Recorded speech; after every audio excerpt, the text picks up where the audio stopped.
cities in the middle of the ocean. We are sending rockets to space and building internet from satellites globally. We have electric cars, we have AI robots, and you think that you can't scale service? Of course it's scalable. You're just not good enough. But when you phrase it that way, now it becomes a problem that you can solve.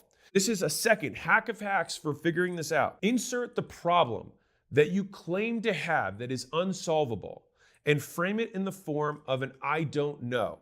So for example, no one can sell like me. I hear this all the time. No one can sell like me.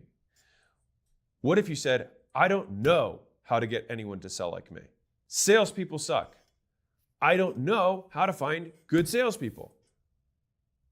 There's no good plumbers. I don't know how to recruit, hire, and train good plumbers. All the leads are crap. I don't know how to advertise to get good leads. One is a complaint, the other is a question, and the question has an answer.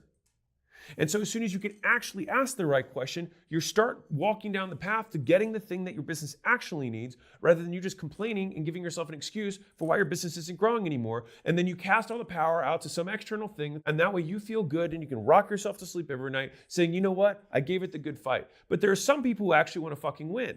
And so for those people, this is what I'm making this video for. The thing that you're doing right now, if you keep doing it and it's not working, is the wrong thing.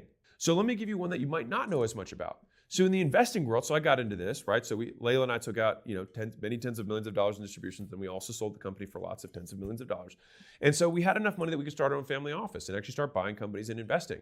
I thought investing was about doing lots of deals at good prices. And what's interesting about this is that in some businesses, it does work that way. So like if you're selling cars, a lot of times the price of a Honda 2000 whatever is this. Basically your proprietary way of getting a commodity for less. You're not going to get it by gypping people on the sale. Sure, you want to close at retail or as close to it as possible, but you're not going to buy a Honda and then all of a sudden sell it for $100 grand. So you're going to make more of the money on where you buy, and then you make up the difference on the sale at market rate. Whereas in the investing world, and this is what I thought it functioned that way, but it assumed businesses were commodities. Think about this for a second.